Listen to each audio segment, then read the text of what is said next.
자, 그런데 이게 이제 점점 더 들어가고 있어요. AI가 요즘 가격을 예측하거나 가격을 조절하는데 가장 결정적으로 많이 사용될 것으로 보여집니다. 그래서 우리 구매 히스토리를 본다든가요. 제품의 가격이라든가 그 프로덕트의 레퍼런스, 어떤 평판이 있는지를 바탕으로 해서 제품 가격을 그동안 우리 사람이 정해왔던 것을 이제 인공지능이 정해갈 것으로 보여집니다. 자, 사실 여러분들도 회사 생활을 혹시 이런 마케팅 부서라든가 제품 기획 부서에서 해보신 분들은 다 아시겠습니다만 가격을 결정하기 위해서 정말 많은 돈을 씁니다. 회사들이요. 시장 조사해야죠. 왜냐하면 우리 회사 제품의 가격을 결정할 때 경쟁사 제품의 가격을 확인해야 되잖아요. 그런데 자동차라든가 중후장대 사업 같은 경우는 가격을 한번 결정하고 나면 좀처럼 바꾸기도 쉽지 않고 타사도 가격을 그렇게 쉽게 바꾸지 않아요. 그런데 일반적인 생활 소비자 같은 경우는 오전 가격과 오후의 가격이 달라지는 경우도 있습니다. 예를 들어서 몇 시부터 몇 시 벼락 세일 해가지고 이럴 때가 있죠. 그런데 그런 적시성 있는 가격 변화를 놓쳐버리면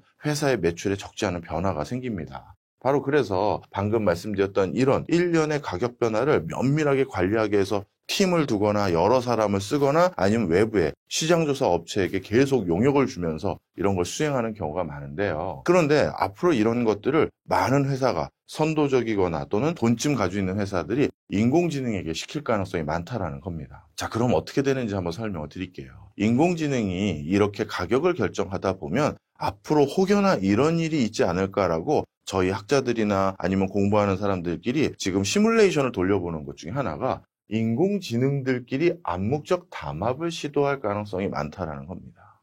무슨 얘기냐? 인공지능에게 설정한 목표값은 간단하죠. 회사의 매출액을 올리라는 거예요. 네가 대신 가격을 할인했으면 더 많은 게 팔려가지고 그래서 매출액이 오르던가 네가 가격을 올려받아서 적게 팔리더라도 그게 회사 매출액에 도움이 되면 돼. 이렇게 지시를 했겠죠. 자, 그런데 인공지능이라는 건 우리 인간이 처음에 규정해낸 룰만 가지고 생각하는 건 인공지능이 아닙니다. 기존의 컴퓨터 솔루션과 유사한 거예요. 그런데 인공지능이 이쪽에도 인공지능이 있고 저쪽에도 인공지능이 있고 또 다른 회사도 인공지능이 있는데 서로 간에 회사 매출을 올리겠다고 예를 들어서요. 계속 가격을 조금씩 낮춰와요. 더 싼 제품을 팔거나 아니면 시간대별로 좀 할인을 하거나. 자, 그러면 결국 이 인공지능들도 어느 순간엔 성찰을 합니다. 야, 이게 서로 치킨 게임 하는구나. 우리 모두 손해가 될 수 있구나. 그래서 상대방에게 이상한 시그널을 줄 수가 있죠. 갑자기 가격을 올리는 거예요. 그랬더니 이 친구들도 가격을 올려? 그럼 우리도 올려볼까? 이럴 수도 있어요. 진짜 그럴 수도 있습니다. 그러다 보면 결국 우리가 어떤 이커머스 사이트에서 최저가 물품을 살 수 있는 가장 큰 이유는 서로 간의 회사에서 경쟁을 하다 보면 기저귀 전쟁, 분유 전쟁 들어보셨잖아요. 조금이라도 더 싼 걸 사겠다라는 주부님들의 어떤 알뜰함, 이거에 대해서 소구하고자 이렇게 적극적으로 가격을 인하했었는데 인공지능에게 이 업무를 맡겼을 때는 그렇지 않을 수도 있다는 거죠. 그래서 의식적인 병행 행위를 시도한다면 최저 가격 정책이라는 건 결국 붕괴되고 맙니다. 심지어 상호 조율을 통해서 다시 가격을 상향 조정할 가능성도 충분히 있다는 거예요.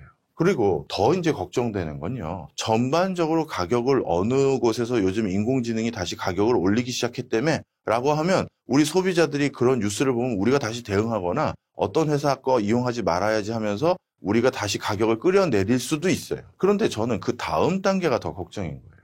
그게 아니라 여기 제가 대표적으로 이제 쿠팡의 하나 사이트를 이제 가지고 온 건데 여기 보시면 많은 것들이 이렇게 있는데 이 많은 것들을 읽는 과정에서 나에게만 다른 가격을 보여줄 수 있다는 거죠. 예를 들어서 박종호 교수는 예를 들어서 5만 원 이하에서는 가격 민감도가 거의 없더라. 그럼 거기에서는 비싼 물건을 보여줄 필요가 없다라는 겁니다. 그리고 의식적인 가치 판단의 기준도 인공지능이 해가는 경우가 많아요. 얼마 전에도 제가 다른 저희 박종호 TV에서도 다뤘던 내용이지만 가치 판단을 하는데 인공지능이 가지고 있는 로 데이터라는 건 그동안 우리 인간이 어떠한 형태로 가치 판단을 했는지를 데이터로 해서 판단을 하게 됩니다. 그렇다면 우리 인간이라고 해서 항상 선입견과 편견 없이 공명정대하게 판단하는 건 아니잖아요. 바로 그 과정에서 미인대회 같은 경우 옛날에 약간의 백인 우월주의가 있었을 때 그때를 중심으로 한 데이터들이 많이 남아있고 그때를 바탕으로 만약에 미인을 판단한다면 미인대회 우승자들은 대거 백인이 될 가능성이 많습니다. 자, 그래서 백인을 대거 우승자로 선정을 했던 인공지능이 판정한 AI 미인 대회가 있었던 것이죠. 이런 것들은 향후 인공지능 기술이 예를 들어서 우리 인간의 가치 판단의 영역에 상당히 의존했기 때문에 똑같은 편향성을 보일 수도 있다는 것들이 문제가 됩니다.